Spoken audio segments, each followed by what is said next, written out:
Hey, welcome back to the Poor Sports Seattle podcast. This is Casey McLean, and I was gonna do an episode Thursday, did not, so we're back for the first time in a week. Maybe an episode this Thursday. I have a conversation lined up. We'll see if it happens for this Thursday, or maybe it'll be Saturday. We'll find out when it gets released. But if you're listening to this live, by the way, which I somehow this banner never comes up. I'm going to be at Spokane Comedy Club on Thursday headlining and then opening for, and this is going to sound like I think this is how he pronounced his name, Danny Joles. It should be Hoyas, right? Unlike traditional Spanish pronunciation, but he has a really cool special that I'm sure I could go watch right now for pronunciation, but it's like choose your own adventure stand-up comedy special. Also, by the way, I haven't talked about it in a while. Go watch my specials, Do Not Shake, my stand-up comedy special, Do Not Shake, on YouTube right now, if you wouldn't mind. It's a fun time. It's approaching 55,000 views. I've got some clips going viral that are bumping it up slowly.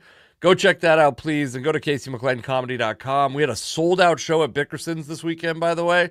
Bickerson's Brewhouse in Renton, where I produce now a quarterly show, which, by the way, it used to be monthly. If we could sell it out every time, we might go back to monthly, but it was, it's a lot of work. It's a lot of stress. If you are a fan of a musician or a comedian or a spoken word artist or a fascist that likes to give speeches, any of these things, whatever you do, buy your tickets early so you take away the stress of showing up and having nobody be there. Yeah, it was nice to come to that show knowing like we're all making money today, baby.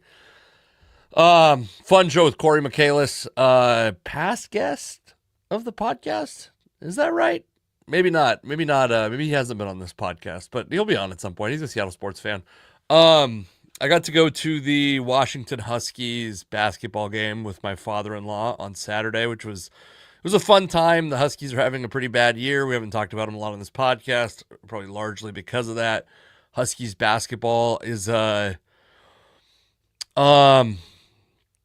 mediocre is probably a generous, especially if you compare it to the quality of talent that has come out of Seattle in the last 20 years.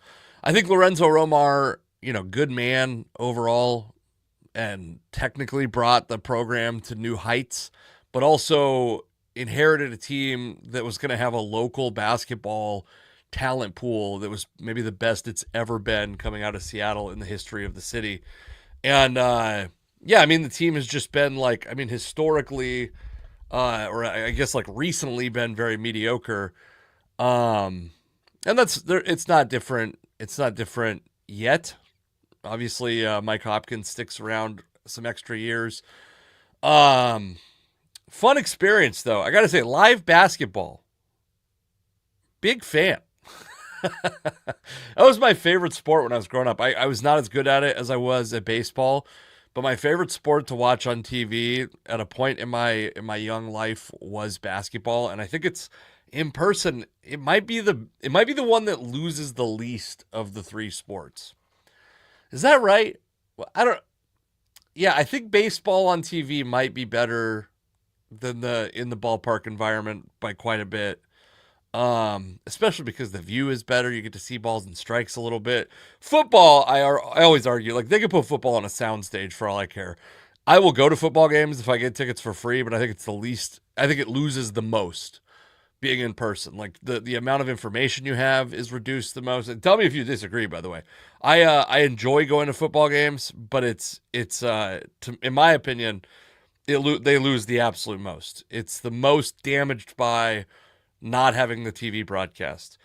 It was a fun experience. Got to see Nate Robinson make his first at least public appearance with the University of Washington since having a kidney transplant, which was a harrowing situation in his life, and now he's facing a better future, it would seem. So that was exciting. They showed him on the big screen and all that. That was pretty cool. Kind of accident. That's not why we went. I just had tickets. My wife, by the way, she bought me Washington Huskies basketball tickets for my not for my birthday, for Christmas, which is a very nice gift. But then we were going through the process of transferring the tickets from her email address to my email address because she hadn't done that as of, I think, Friday night, and we went on Saturday. And yeah, we were out at a bar, nice buzz on Friday night, and I'm like, hey, I still don't have those tickets, by the way. And so we go through all this process, and I find out how much she paid for these tickets, and we got to get these ladies savvy on StubHub because what she paid was like 3 times what you could buy them for. I mean, she didn't know. We didn't know. I probably could have told her. We didn't know that Washington Huskies basketball was going to not be a hot ticket come March, but yeah, they lost to Indiana, and I think they have to win out and then get some help to be able to get into the even the Big Ten championship. So shit's bad. But let's talk about, I mean, the big news, I think, the big Seattle news. We're going to talk about the DK Metcalf trade. I want to talk about Fangraphs Mariners projections, who won and lost at the NFL Combine and what that might mean for the Seahawks. There's a couple other things baseball related that I want to talk about that we'll see if we get to. But the first thing to talk about is DK Metcalf and the kind of evolving wide receiver market in the NFL, because DK is the subject of a bunch of trade rumors.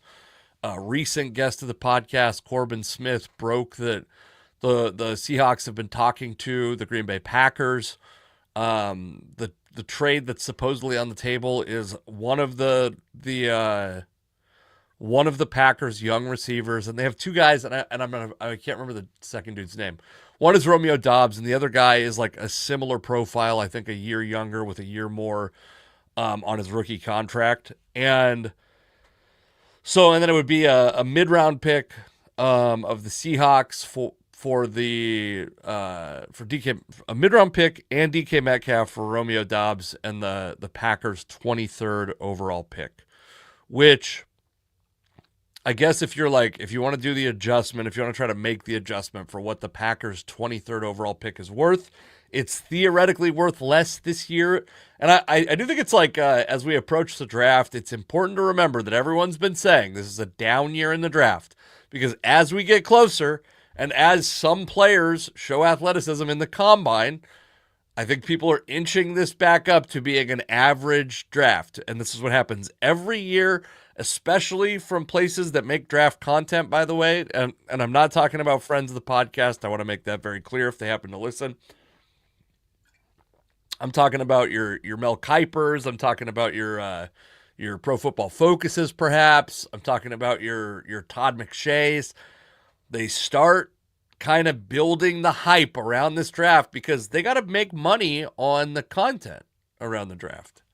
And just remember, they said this was going to be a lower quality draft. Now, there's also a lot of stuff about it's got more breadth, I think, than depth. So it's not like there's a ton of stars, but like what a second round pick is worth more than a second round pick last year. First round pick may be worth less than last year's first round, and a second round pick, third round pick, fourth round pick may be worth more because there's more guys in that range. You'll also hear, by the way, I mean, just nonstop, I don't think that guy's going to be available when the Seahawks pick. If you listen to analysts, there's like 50, there's 9 dudes that are of the quality of a first round pick and 50 guys that'll get picked there. So it's a confusing time. There's a bunch of disinformation. There's a bunch of ass covering. So I want to talk about the combine, but I want to keep it in mind that this pick number 23 that the Seahawks may trade for is theoretically worth less than a first round pick last year would have been worth, or a first round pick next year would be worth, which might be why the Packers are willing to trade it.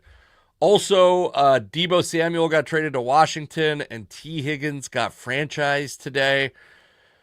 Now let's talk about those 2 things, because those 2 things will very likely interact in some way with DK Metcalf's value. T. Higgins, his franchise number I want to say is like $26 million, and Deebo Samuel, what is his contract with? I think his contract is going to end up being in the. Hang on a moment. I want to say his contract with there's got to be some that he's so his cap hit with Washington is $17.462 million. But Deebo Samuel is 29 years old. He's coming off of multiple seasons where he didn't play a full slate of games. He played 13 games in 2022, 15 and 15 in 23 and 24, so missed 2 games each season. Last year only catches 51 balls for 670 yards and 3 touchdowns. He seems to have lost a step, and he was making a fuss. He was being an asshole with the intent, it seemed, of being traded away. DK Metcalf's not doing those things. He does cost more, but he's not doing those things at this point. What is it? What would his let's see what his remaining salary cap would be, because I think it might actually be less to a team, to the Packers, if he's traded to them. What is he at? His 15 million, but his salary has his what am I screwing up? Base salary is $18 million. So his cap number for the Seahawks is going to be $31.875 million if he remains here. And it looks like, what would it be, like $22 million to a team that he went to? Is that right? Something like that. He's going to cost a little bit more than Deebo Samuel would, but a guy who's coming off of a better season, who's a couple years younger, who hasn't. And by the way, his DK did have reduced production, but part of that is because Jackson Smith and Jigba stepped up and took a bunch of targets and became a viable second option, or arguably a first option. Not necessarily because he was being an asshole. Like, Deebo Samuel had reduced production in a season where Brandon Ayuk tore his ACL very early. In a season where Christian McCaffrey barely played the first half of the season, or didn't play the whole first half of the season. Like, he had opportunities. He still got targeted. His targets were down too. Got targeted 81 times.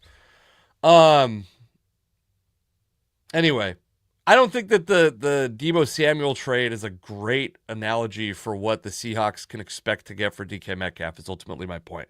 Because he's older and he's older and he's worse than DK Metcalf. I don't know how to put it more simply. T. Higgins is a different story. T. Higgins has shared the spotlight, shared production with Jamar Chase in Cincinnati. And it's kind of curious that the Bengals were willing to tag him, because they're going to have to pay the shit out of Jamar Chase. By the way, if Jamar Chase gets knocked loose and becomes, a guy that the Bengals are willing to trade, that might have, I don't know if it would even have a positive or negative effect, but it would certainly affect the DK Metcalf trade market. Here's what I'll say. I don't even care which one of the receivers it is that the Seahawks end up with. Both guys are pretty similar, and I could look them up right now, but they're both pretty similar in profile, athletically and production-wise. I'm in favor of the trade. Make the trade. You got to clear some cap space. DK is at the end of his deal. I don't think that he makes a great receiver in the Clint Kubiak system personally, but he's going to go to a similar system if he goes to Green Bay. So I don't know that I mean, somebody knows more than me, but to me, he seems like a guy who has a lot of potential to struggle as they go to like a more devout West Coast offense. Especially a guy, by the way, like, I think an underrated element, there's a lot of conversation about DK Metcalf's route running, and rightfully, like, I don't think he's gotten significantly better as a route runner. I think that what's happened is he's so physically dominant. He's uniquely physically dominant in the NFL. And teams have not really figured out a way to be able to stop him, despite not being able to run a full route tree. And that's it still has value. But the thing about DK Metcalf that's, I think, the most frustrating, and even outside of the like mental mistakes, the unforced errors, the personal fouls, is he's just not a great hands catcher. And I think if you want to give Geno Smith the best shot, you get him someone who, when he puts the ball on his hands, he will catch it. Now, DK makes catches that nobody has any business making. He makes contested catches that nobody has any business making. So it's not like he doesn't make up for it otherwise. But I'm just worried about that guy committing to DK Metcalf long term if he starts to lose a bit of that unique world-class athleticism. And yeah, I mean, it's coming up, right? He's 27 years old. He's T. Higgins, by the way, 26 years old. Higgins, DK, and Debo are all winter birthdays, which I'm not trying to give you like a zodiac sign on these guys, but they're all like pretty good age comparisons because so Debo's 29, DK's 27, and Higgins is 26. They have all recently had birthdays. So there's not even that like the staggered birthdays inside of a year. These guys are legitimately 2 and 3 years separate in age. To get T. Higgins, I think it would take 2 first-round picks to be able to sign him, and then a team could obviously negotiate a trade with the Bengals. It'll be interesting. I think the one thing about would you rather have DK Metcalf for a first or T. Higgins for 2 firsts? I think the answer is obviously DK Metcalf. But as those numbers get closer and the Bengals and Seahawks are competing against each other to see who can trade away their star receiver, I think it becomes a little more competitive, and we'll see. I would be in favor of the trade that's been rumored with the Packers. I'll be on record as saying that. I think I like Romeo Doubs a little bit. I think that I don't know what they would do with the 23rd pick. It doesn't get him a quarterback. Maybe it gets him a receiver. And we'll talk about some of the receivers that had big days. But I don't think that you're necessarily going to be able to go replace DK Metcalf in this draft and have a guy that replaces his production completely. Some of his production probably filters to Jackson Smith and Jigba. Some of it probably goes to a free agent that's not on the roster.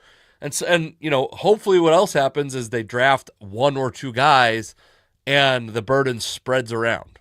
And I don't mean that because last week I said I like Luther Burden and I meant it as a pun. I don't mean that. What I mean is, any one of these guys. There's a bunch of guys we'll talk about. The combine happened. I think that Carson Bruner might have been the only Washington Husky that was invited. Is that right? Let's see. He ran actually decent, but he's like a undersized linebacker, so he's kind of in a rough spot from the perspective of a Huskies fan who wants to see Washington Huskies succeed in the NFL or be drafted highly in the NFL. But what did he do? Let's see if I can track him down real quickly. He ran a 4.58, but came in at 227 pounds. Not super explosive, not big, ran decent, but not like world-beatingly good. He was, upper half, barely upper half of linebackers. So, and certainly a guy does not have versatility to play on the edge, for example. So, anyway, that's probably, is that your sole Washington? I haven't gone through it completely, but that might be your sole Washington draftee if he gets drafted. And I think that's probably a question, right? I don't know that he certainly gets drafted. But so I'd be curious to know what you all think about the NFL Combine in general, because a lot of people will downplay the value of it. And to me, I think that it's like to have it be this. Do you remember with the Raiders, it seemed like they wouldn't even scout until the NFL Combine? You remember the year they drafted Darius Hayward-Bay? And I know they have the recent Henry Ruggs tragedy, but they drafted Darius Hayward-Bay, and it was just well, yeah, this guy ran a 4.2. Of course the Raiders are going to draft him. As a joke, people said that, and then they did end up drafting him. A guy that was a second-round talent by most people's evaluations. I don't think that the Combine tells you everything, but I do think it's the easiest way to show apples to apples traits, right? When you're watching a guy play, You go like, I don't know, he's like I think I talked about Ashton Genty in this way last week. Ashton Genty looks athletic, but he's playing against lesser competition in general. The fact that he looks faster than those guys and shows like quote unquote game speed, does that mean less in a smaller conference? To me, it does.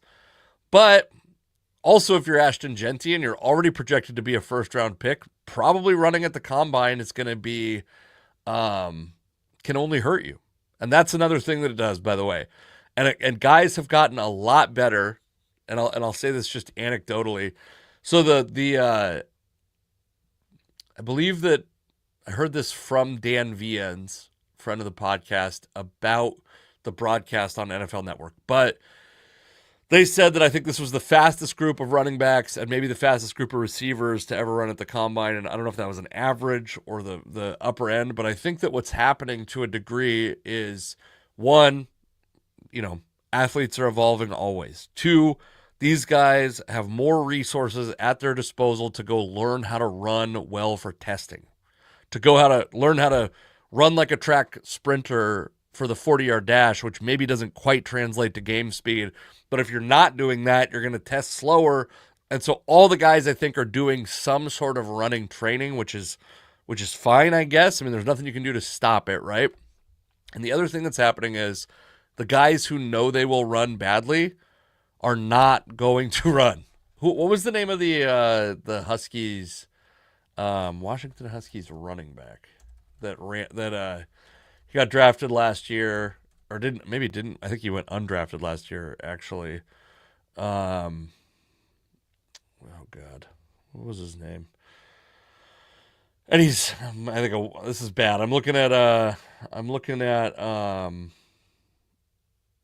all-time leading rushers, and this isn't going to give us what we. Oh, Dylan Johnson, yeah, 34th leading rusher, by the way, in Washington history. Dylan Johnson was not going to run fast. Dylan Johnson made a mistake running. That's my genuine opinion, is that Dylan Johnson made a mistake running, and guys aren't making those mistakes as often now. It is exceedingly rare that a guy comes out and runs. I think Dylan Johnson ran it was 1 year, but I think he ran like a 4.7 40 as a running back. And yeah, by the way, coming off of an injury, he was very obviously injured in the college football playoff. So he probably should not have run. Whoever gave him the advice to run, or if he was too stubborn to take that advice, or didn't accept any advice, or solicit advice, all those things would be mistakes. Whatever the thing is, those would all be mistakes. This is a fun list to go down, by the way. Rich Alexis, 2000 to 2003 was like my favorite player. I thought he was going to be the next Corey Dillon. Where did I saw Jake Locker was very high on this list. Marcus Tuiasosopo's 26th, by the way, ahead of Dylan Johnson. And then where was Locker? I literally just saw him, I thought. Yeah, Locker's 16th all-time rusher in Washington history. My point is, it is faster, but I would say take it with a grain of salt that all these guys are being taught how to run for testing more often. And the guys who aren't going to run well aren't running more often. So the players are getting more savvy. There's less expectation or less penalty for guys not working out. That used to maybe be perceived as some kind of weakness or non-competitive behavior. And teams are not penalizing that like they used to, maybe. But there is speed. There is speed abound. If you want a fast receiver, if you want a fast running back, there's several options. I would like to see the Seahawks draft at least one receiver. The guy, Matthew Golden, was the guy that I think he was saying that he was gonna beat his former teammate, Xavier Worthy, in the 40. He ends up running a 4.29, which is, by the way, still very fast. It's probably 99th or 98th percentile speed. He weighs in at 191, measures at 5'11". I think 5'11" is shorter than he was listed. Still, I mean, with that speed, he can play on the outside no matter what his height is. But there were other guys that were so Jalen Lane from Virginia Tech, was like similarly gifted athletically, 40-inch vertical leap. There are these guys that you may want to look at the combine results and just see like if the Seahawks take a mid-round flyer on Jalen Lane, Virginia Tech, who's like not on my radar, not on your radar before this. You have pretty good reason. By the way, big hands. Jalen Lane has big hands, longish arms for his height. These are all things that you don't catch with your head. You ever hear that? They always talk about height. What really matters is how high does your arm reach? How high can you get your arm? With a 40-inch vertical and long arms, his chances are pretty good of high pointing some balls over guys. And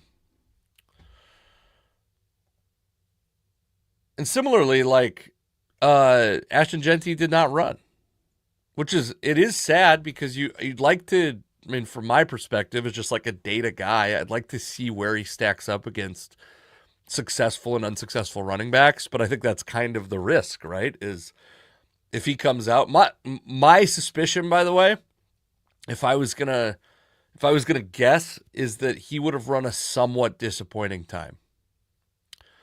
And not that I don't think he's got the athletic ability to be a quality running back in the NFL, but just that I think that it's you just open yourself up for potential your stock dropping. And if you're him and you're essentially guaranteed to be the first running back off the board, which I maybe don't even agree with him being that, but that seems to be the consensus, you have nowhere to go but down. You're never going to be in the modern NFL. You're not going to be the first overall pick, or, it's going to be hard to be. He might end up being a top 10 pick, but it's going to, it's been rare recently that running backs got drafted that high. And yeah, I understand why he wouldn't run. I'm sad to see it, but I understand why he wouldn't run. Running backs, another Virginia Tech's got some speed, by the way. I'm not even going to Bashal Tootin. I'd like Tootin just to be just to have a Tootin running back. Just to have Tootin on a jersey would be nice. Yeah, a bunch of these dudes. I mean, Caleb Johnson out of Iowa comes in at 225 pounds, runs a 4.57, and is one of the slowest measured running backs in.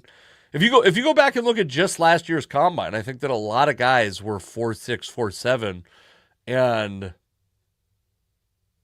that just doesn't exist this year. Tons of guys running 4.4. And a variety of body types, a variety of skill sets. I think there's, I'd like to see the Seahawks draft both these positions. And I wanted to talk about this also because I've talked a lot about the roster construction and what I'd like to see the Seahawks do at quarterback and how you might be able to sneak a third quarterback onto the roster without taking up a productive roster spot. Like, kind of the way the Saints did with Taysom Hill is the maybe the most modern example of this. I think like what would be the way that Lamar Jackson got handled early in his career, where he was there for some packages, and I think that, like I've said, if you take Jalen Milroe, and I've started to see this, by the way, or at least hear this concept talked about, is Jalen Milroe as a Taysom Hill type. And I suspect that he would test significantly more athletic than Taysom Hill, but Hill's a pretty good athlete for a quasi quarterback / tight end / running back / fullback, whatever. Tell me if, and you can disagree with this. You're welcome to disagree with this. Put it in the comments, because from my perspective, this is what an NFL roster. So you get 53 men on your roster. 48 they dress on game day, so they're active on game day. And that's what I think the minimum at each position is for a normal NFL roster is 2 quarterbacks, 3 running backs, 5 receivers, 2 tight ends, 7 offensive linemen, although I think a lot of teams they'd probably go 8. I think that's they very commonly go 8, and maybe 9 in some cases. 4 defensive tackles, 4 edge rushers, 4 linebackers, 5 cornerbacks, 3 safeties, which again, that's thin, but I think it's, 3 is the very minimum, like bare bones. And then kicker, punter, and a long snapper. Most teams, I think, are have a dedicated long snapper at this point. I could be wrong on that. That's 42 dudes. That means you have 6 roster spots to construct your roster slightly differently. And if you devote, the Seahawks, let's say you put one of those guys on the offensive line. If you're commonly playing with 2 edge rushers and 2 linebackers, you might want an extra guy at both of those positions, so 5 on each of those. You might want an extra defensive tackle / end with the Seahawks. That's kind of a murky position, so you might need an extra one of those. And then you start to get into the situation where you're like, do they actually have room on the roster for and also, by the way, maybe they're going to need a fullback. Do you put that guy in the running back or the tight end category? In their case, it's probably one of those, but it becomes a lot harder to get a third quarterback on the game day roster. You can do the emergency third quarterback thing as long as that guy's on your 53-man roster. I suspect, I don't know what the Seahawks are going to do, but I could see them doing that. I see that as a way to maybe have Sam Howell. Sam Howell's so cheap next year that it's losing Sam Howell as your backup, I think actually it makes the trade much worse to not get a second cheap year of Sam Howell as your backup. A trade that I liked because it was low risk, in my opinion. Anyway, the other guys, obviously the offensive line is where a lot of fans are going to focus, and we can talk more about the draft as it comes up. I'm also going to do a draft simulator today. The guys that we talked about, some of the guys we talked about, like Armand Membu, I took in one of the mock simulators, had a great combine, 332 pounds, 6'4", 34-inch vertical, and ran the second fastest 40-yard dash, and had like reasonably long arms. And what I've said is I'd like a guy, if the Seahawks are going to draft a guy to play guard in the first round, I would like it to be a guy who could also reasonably take over one of the tackle spots if Charles Cross leaves after 2025. And or leaves in the future, I suppose. Maybe it's later than that because they could go through. I think they could still select. They could still choose whether they're going to take his 5th-year option or if. I think that's right. I don't think they've made a decision on that yet, or if they're going to franchise him, whatever. But a guy that could potentially be the heir apparent to one of those tackle spots, a guy that could play one of those tackle spots. I think Membu probably can. I think that the dude Gray Zabel has been a guy that's been mocked to the Seahawks a lot, and I just don't think I don't think that Gray Zabel is a guy. 32-inch arms, some of the shorter arms, probably a guard only in the NFL, although 36.5-inch vertical, the highest, if you're starting 6'6". If you're starting an offensive lineman basketball team, he's high on that list. I'm also always scared of small school prospects being drafted super high, especially at positions like that where it's a matter of like, do you remember Lamar Smith? Was it Lamar Smith a running back? Saginaw Valley State. I know that. Lamar Seahawks Smith. I think that was a running back. Yeah, he was a running back. Seahawks, Saginaw Valley State. Lamar King. That's what I was thinking of. That was a guy who I felt like was just like overmatched in the NFL. Had physical tools that made him. I believe the Seahawks drafted Lamar King in the first round. I always worry about that. Let's see. I'm trying to see what Lamar King's up to. By the way, the fact that Lamar King is 49 years old is really disconcerting. Yeah, he was 22nd overall pick, Saginaw Valley State. By the Seahawks, played 4 years with the Seahawks, and then 1 more year with the Bucks, and then he was out of the NFL. So Gray Zabel is a guy that, like, just because of that, I would just be a little bit, maybe it's short-sighted or whatever. And then Tyler Booker is a guy that has been getting mocked to the Seahawks for what feels like, 6 months, and comes out with like some of the measurements, you're like, damn, this dude, he reminds me of a little bit of Brandon Albert in that his measurements made you go, maybe he can play tackle. Maybe he's one of the rare guys in the NFL that goes from being a very good guard, a great guard, to a very good tackle in the NFL. But then, I mean, the athletic numbers were significantly worse and kind of confirmed some of the worries about his game that I think maybe takes him significantly further down the board for the Seahawks than I would expect. Probably they don't take him. And I've started to see Will Campbell get talked about, especially, I mean, again, though, you're talking about Will Campbell has shorter arms, athletic profile's good, but the short arms maybe mean he's a guard only, and if he's a guard only, I'm a little bit less excited about the Seahawks drafting him. And then Ariante Ursary is a guy I've talked about a fair amount, who, again, he's a guy that tested pretty well athletically. Jackson Slater, Bellevue product, small school guy, 10-inch hands, some of the bigger hands even for offensive linemen, 6'4", or 6'3", 311 pounds, tested well athletically, blah, blah, blah, blah. Maybe an undrafted guy, a rare guy that wants to come to Seattle, like his first choice might be Seattle. Anyways, the point is that I think that Tyler Booker's probably not going to be exciting for the Seahawks. And some of these guys, Charles Grant is an example, 6'5", 311 pounds, long arms, 34 and 3/4 inch arms, but didn't test on anything else. So is he, I don't know if Grant is missed because of injury, but he's a guy that I've seen mocked to the Seahawks a fair amount who did not test and who I think might make some sense and might be a guy with that arm length, with that hand size, with that physical profile. If he's got the athletic ability to move around, maybe he's a guy that could play guard in 2025 and could be your starting left tackle potentially if necessary. Were Charles Cross to leave. And then I think like those defensive linemen, we talked about them a fair amount last week, and I'm almost certain I didn't talk about them on the podcast beyond that because the combine hadn't started. But there were some guys that I was really excited to see. Unfortunately, Kenneth Grant doesn't test because he gets strained hamstring detected in an MRI.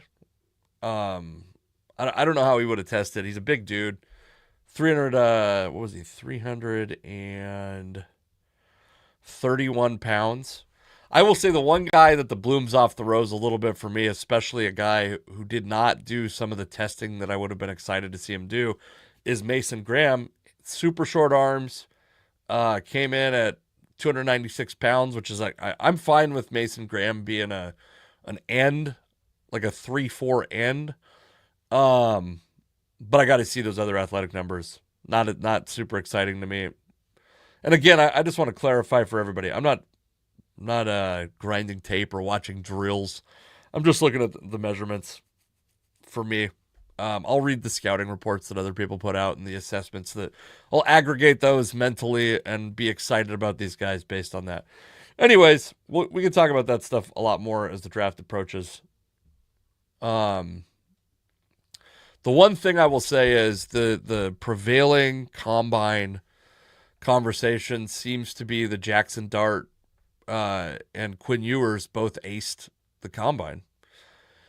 And I think that the Seahawks kind of did you feel this way when Russell Wilson got drafted? If you've been a fan that long, when Russell Wilson got drafted, it seemed like the Seahawks, he was like destined to be a member of the Seahawks for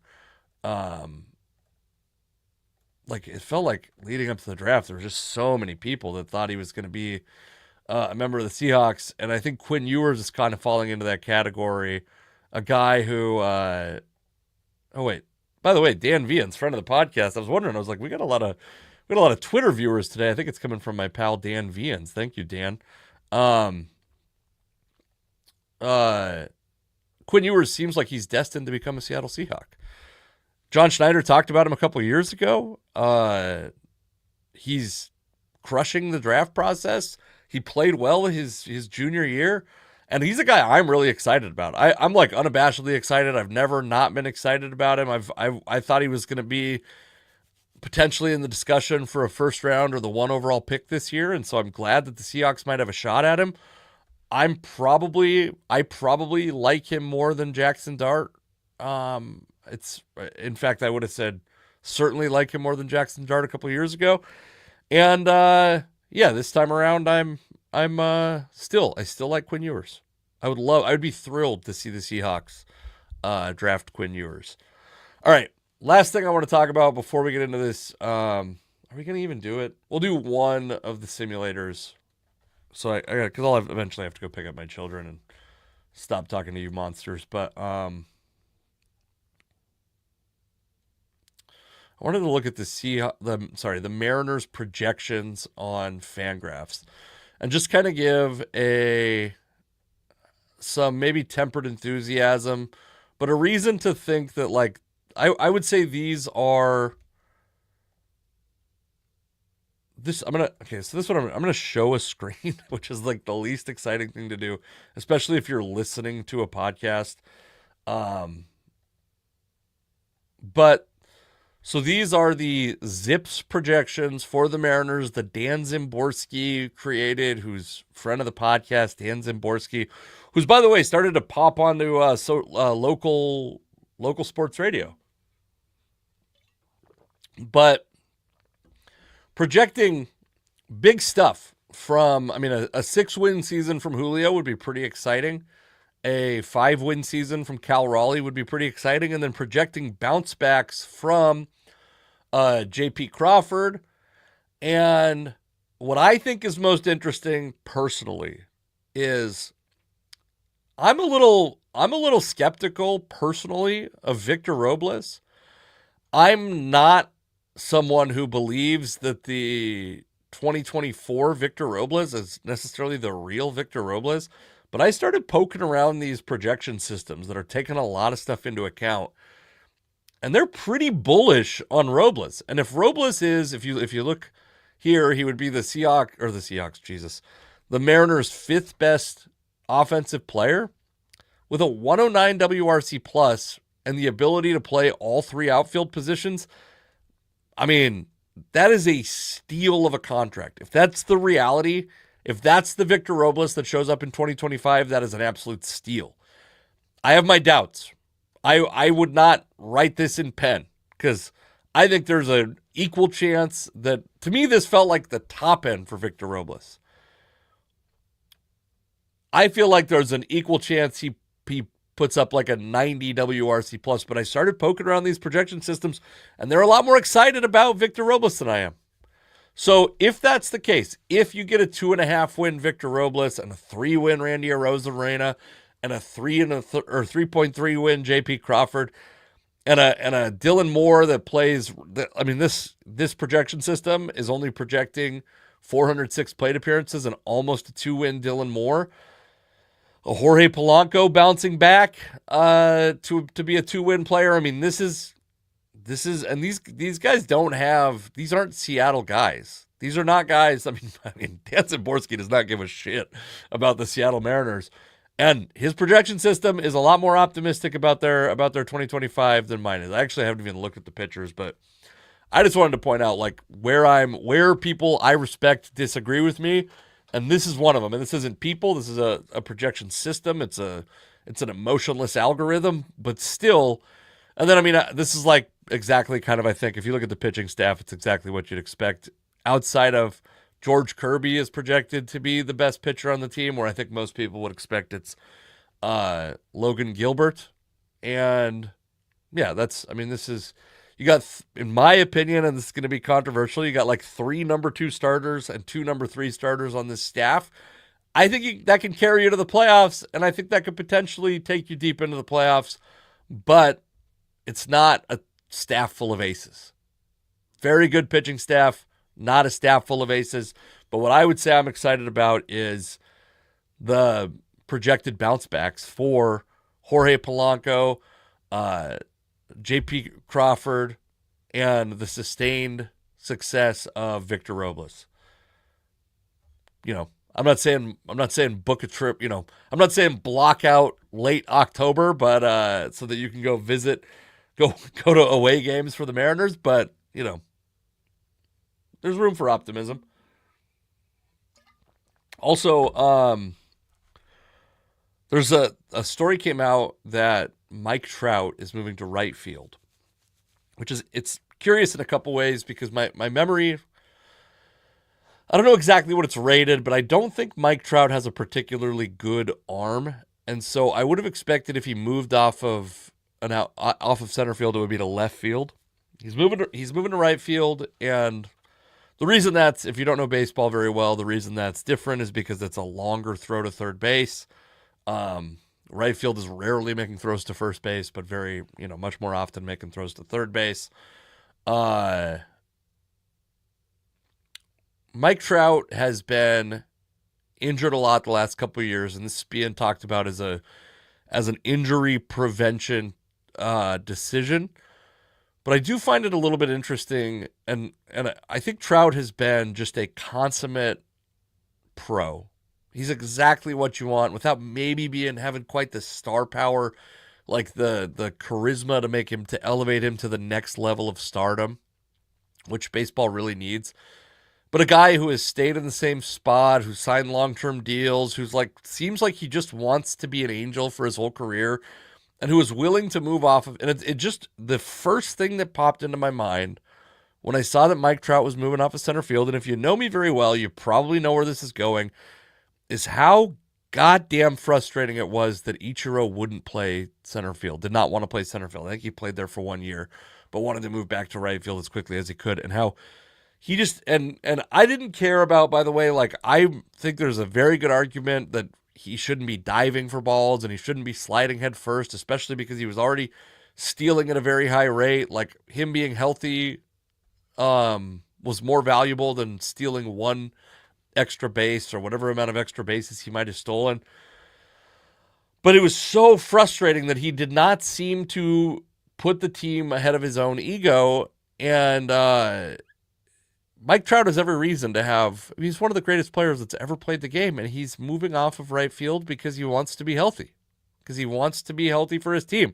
Because he feels like he's been letting his team down the last couple of years. And it's for all intents and purposes, the Mike Trout era is a wasted era for Major League Baseball, because he played on a team that did not have deep playoff success. He played on a team that he was not like a superstar. He wasn't in the spotlight. He wasn't on the Dodgers, even though he's in the same city. He wasn't on the sexy team. He wasn't on the Yankees. And he's not a big, charismatic personality. And now baseball is parting ways with ESPN. And if you're familiar with the downfall and the decline of American interest in hockey, it started pretty quickly after ESPN stopped carrying NHL games. And maybe before that, by the way. But I'm just like, I love baseball. And I said basketball was my favorite sport to watch. I think overall, still baseball is my favorite sport. I think baseball's done, everything baseball does seems to be the wrong, seems to be the exact wrong thing. Like, they're messing around with stuff like this goes, or the guy on second, the guy starting on second, or the innings limits and all the, or batters face limits, when why don't we get a strike zone that works the way it should? Why did it take so long to get replay? Why are we accepting these bad calls? And in baseball, more than any other sport, potentially, one of these calls could have such a big impact. It's probably not true. I guess there's probably a pass interference call in football, maybe more consequential overall, but also in baseball, there's these incremental, small, each pitch creates a new game state and an expected outcome. And there's just so much opportunity for fraud, by the way. If someone wants to shave points, or if you could buy off an umpire, it's probably a lot easier to be a shiesty umpire. Shiesty is probably not the word that I'm looking for, but to be a dishonest umpire that sways the outcome of the game than it is to be a referee or a football referee or umpire that affects the outcome of the game. It's because baseball, you can do it in such small increments that over the course of a year maybe are significant. And if you go to, it's a ump scorecards, I think is the account on Twitter. You can go to their website and see the umpires who've had just enormous outsized impacts on games compared to other umpires. And I'm not saying those guys are on the take, but I'm saying, like, why would we even, why even, we have the technology now to avoid any perception of impropriety. And we had Tim Donaghy, we've had these, I've been rooting for robot umps for a long time, but anyways, I don't know. Baseball gets it wrong. What's new? Who am I to say? Let's do this mock draft simulator, and I'll go pick up these children, and we can move on with our lives. So I will be curious, and I'm willing to jump away from it somewhat quickly if it's obvious that it's a problem. I'm going to share this. If it becomes obvious quickly that it's a problem, I know that Pro Football Focus will occasionally put out these new rankings, and then it's a little bit of a lag before they start to be reflected in like the real draft position of players in these simulators. So we're gonna hold it. And I'm gonna set this to slow for now. We'll eventually, I'm sure, speed it up, but we'll see where these guys are. By the way, I've started to hear. I don't know if I'm sure some of you have heard this also, but like a lot of speculation that Shedeur Sanders might fall down the draft. And I got to tell you, if as a Seahawks fan, like I want no part of that guy. I'd be so scared to invest heavily. I do think he gets drafted by the Raiders here. I kind of feel like he's destined to end up there one way or another. I think that I think Pete Carroll probably can deal with his personality better than most coaches, and Tom Brady obviously has his Shedeur Sanders ties. My guy, by the way, Luther Burden, goes 10th in this draft. Jihad Campbell, though, going up to 11th, where I think is probably more realistic. Kenneth Grant, a guy I like a lot, goes 13th to the Dolphins. Ooh, I don't like that pick. That's the first one that I would say is really bad, by the way.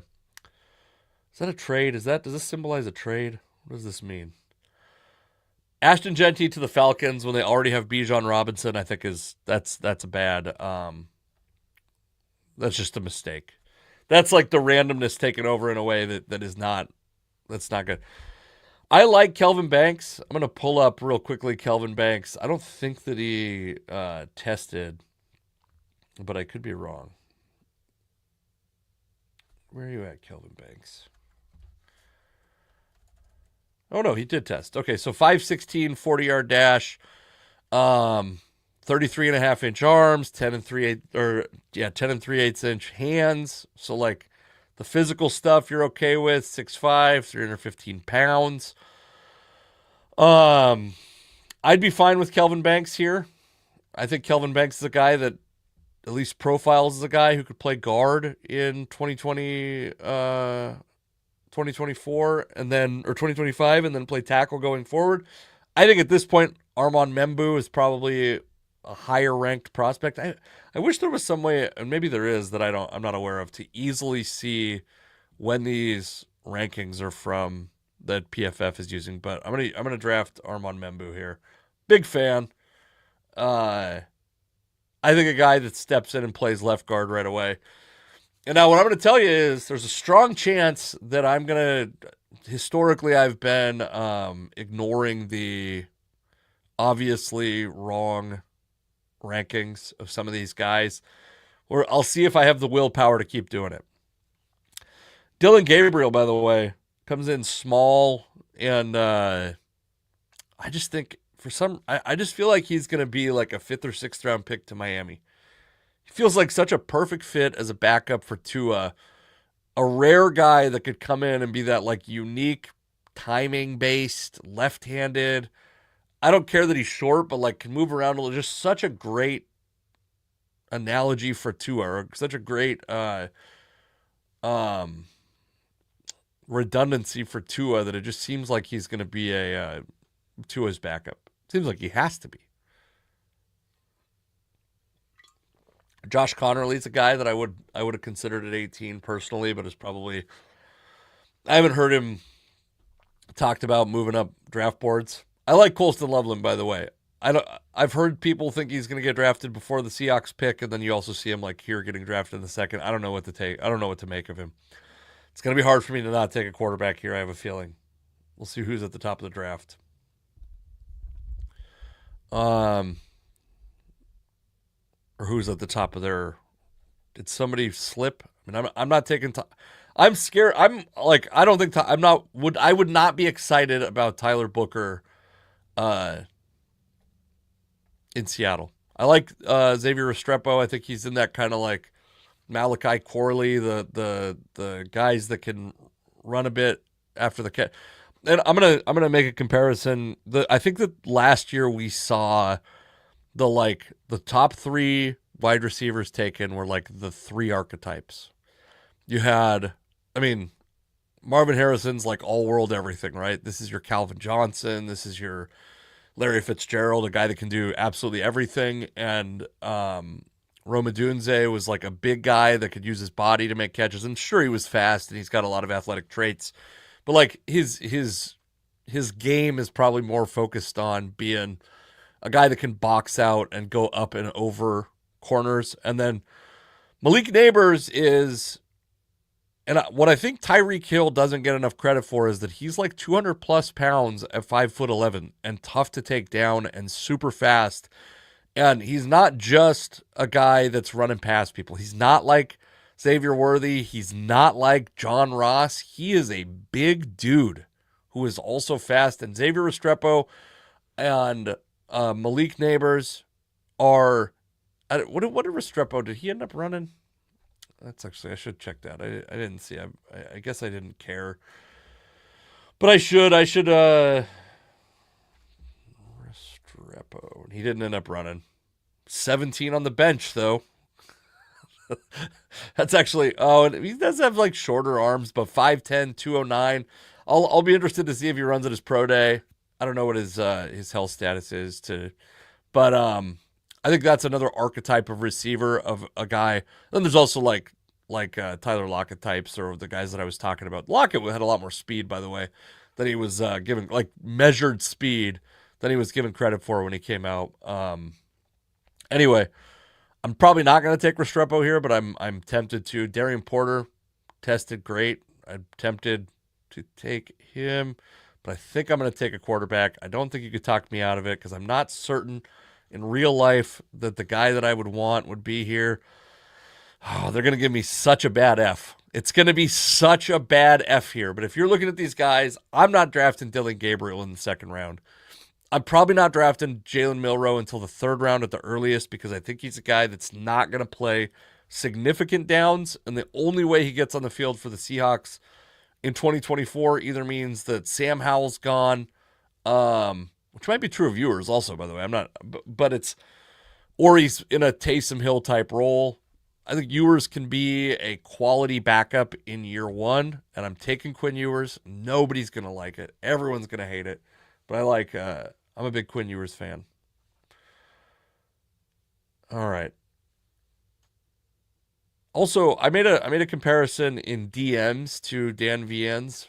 DMs to Viens. I'm going to tell you and this is going to, if you had any enthusiasm about Quinn Ewers, this may take it away, but it's a guy that I think compares pretty favorably to, if you were going to make an NFL comp, skills, prospect pedigree coming out of high school, kind of scuffling along and struggling through some of the process leading up to the draft, although Ewers seems to be, since the season, doing great. I think he's pretty comparable to Geno Smith. And he's got like athletic traits, but not a guy who's going to just like run, he's not going to run 90 yards with the ball in his hand, although Daniel Jones did that, so I don't know what I'm talking about on that, but yeah, I think he not only does he fit as a backup, but I think he's got potentially a career that's similar to Geno Smith ahead of him. And maybe Geno Smith's ceiling. I think there was a version of Geno Smith's career in a parallel universe that could have been a lot better quarterback. All right, after this pick, we'll speed it up a little bit so we can get the hell out of here. Thank you all for hanging around, by the way. There's nobody left on YouTube, but some folks left on Twitter. My memory is Josiah Stewart, undersized rusher. I mean, and I'm not gonna Jonah Savayanea. I'm gonna find a pronunciation guide before next episode. I know that this is a guy that matches what the Seahawks need out of a tackle perfectly, but having drafted Membu in the first round, I just don't think they're gonna go and a tackle that'll probably play guard early. I don't think they're gonna go interior lineman 2 times in the first 3 picks. Man, Jalen Royals is interesting. I think Savion Williams becomes a lot more enticing if what did Harris do? Did Trey Harris run? I was like not as interested in what the hold on a second. I'm using I gotta find Trey Harris's Wikipedia here.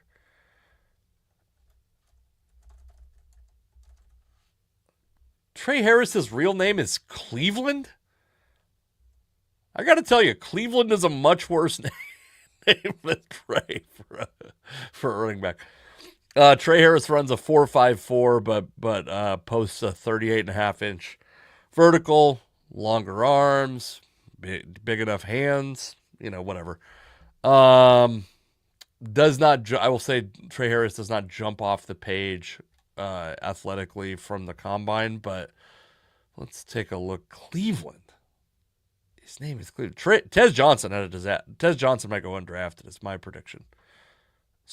Incredibly small and did not test well athletically. And I think even if he tests well at his pro day, I think you have to question the validity of the pro day for the other guys. Man, I have a hard time. I mean, there's guys that I like. Charles Grant's there, but I just don't think they're going to go 2 offensive linemen in the first 3 picks. Would be my guess.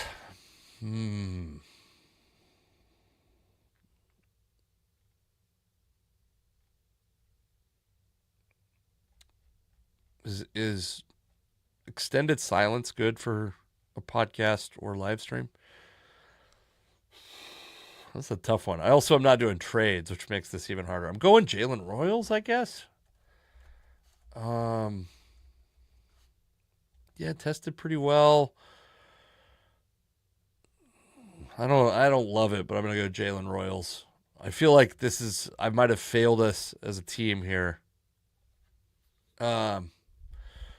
I probably would have had Trey Harris higher until I found out his name was Cleveland and that he didn't run incredibly well. Savion Williams also would have been enticing. He ends up going to, you know what? Savion Williams, I believe, has like some. I should have done Savion Williams, H-back quarterback, or a Wildcat quarterback. I should have picked Savion Williams. That's an unforced error on my part. Trey Harris goes 93. Yeah, I said I was going to speed this up. I lied. I didn't do it yet. We can do it. We can speed it up quite a bit. Charles Grant ends up going 97, and then we start getting into a part of the draft that, like, again, this part's probably better than in past years, but I've got some. I would love to see the Seahawks pick up some picks in this part of the draft cheap, but this gets into like, I'm going to trust that they. I mean, shit. In this draft, Jackson Dart, Will Howard. I'm not high on Will Howard or Riley Leonard. There's 4 guys. In fact, I would say there's 3 guys who I would be excited about the Seahawks drafting a quarterback in this draft. No. Yeah. 3 guys who are Cam Ward, Jackson Dart, Quinn Ewers, and I'll put like a half of a unit of excitement on Curtis Rourke. And I think beyond that, there's nobody. I'm not a Shuck guy. I'm worried about the age and all that stuff. So anyway, let's see. I picked Oladejo on a previous one of these. But now you're into...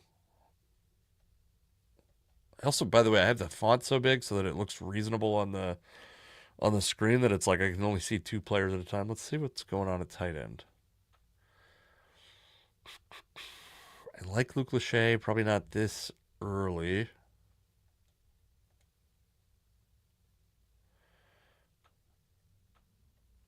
And like I said earlier, beginning of the episode, for the people tuning in now, come see me at Spokane Comedy Club this weekend. I'll be headlining on Thursday. I would say I care more that you come to that show, but it's not like I'm on a door deal, so we can.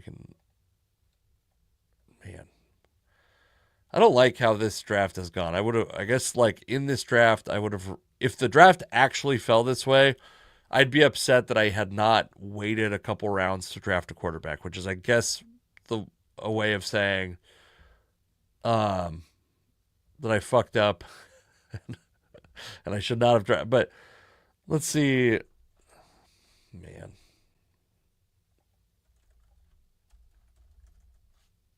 These Ohio State guys have been testing well through the whole. Not Ohio State. Virginia Tech guys have been testing like crazy.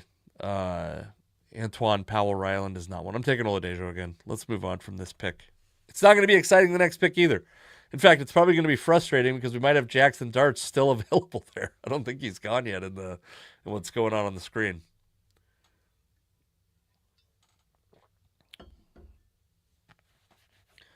Curtis Rourke, did he go ahead of Jackson Dart in this? No. Okay. When did Jackson Dart go? Let's see when Jackson Dart went. Curtis Rourke went earlier on this than I normally see him go. Dart goes at 158. Okay, that makes me feel a little bit better. Although, would I rather have Jackson Dart at 158 or Quinn Ewers at 50? I think you obviously take Jackson Dart at 158 and pick another. Cody Lindenberg.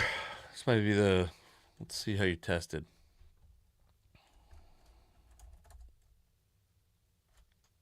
No athletic testing, but we're at the end of the draft. We're gonna start flinging some shit at the wall. That's fine. The Seahawks need a linebacker. I know Lindenberg's rated relatively high. Danny Stutzman is another guy I've had my eye on that I don't know enough about to feel strongly, but so Zeke Biggers is a guy that I talked about. I know we took him late in a previous draft. I think that he came in at 321 pounds, which is you're inching towards, but probably not completely at a true nose tackle. But almost 35-inch arms, big ass hands, big dude. Tested okay, 34.5-inch vertical. I suspect that athletic profile will end up going higher, but I do not feel bad about taking him at 186. That's what I would say. Guy that I had my eye on, and then that I think like probably exceeded my expectations testing wise. Jackson Slater went at 195. Could have been an option. And then with only 2 picks left, we're going to take some swings, baby. We're going to... Oh, who was the guy? So Tyler Shuck at this spot is an interesting guy for like... I kind of like the idea of... I mean, they're probably not going to take 2 quarterbacks, but I just always like the idea of taking as many good quarterbacks as you can. Again, though, like... I'm not a big Tyler Shuck guy, but if you could actually get him at 212, I think that's... Well, I don't think I can take anyone but Luke Lachey here since I haven't taken a tight end yet. I'm gonna take a big swing on my final, because there's a guy that I have in mind for the last round, a guy that I think might be able to step in and be a multi-positional. I just gotta make sure that he's actually available before. Maybe am I going crazy? Maybe he actually got drafted earlier in this. Hold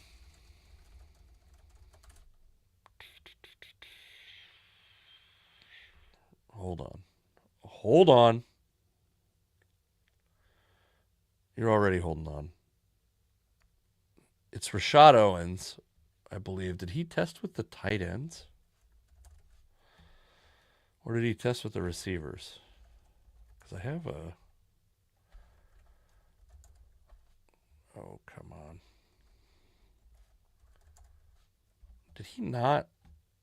Rashad Owens is a 230-pound receiver, like 6'2", was played at Oklahoma State, got drafted or got recruited as a running back, I believe. I don't know if he's even going to be in this. Let's see if we can find him. He's not in.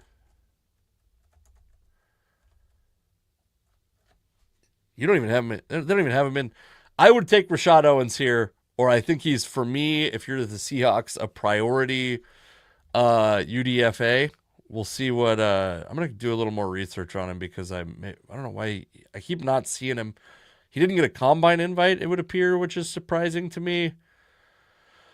I'm gonna do the boring thing here and probably take.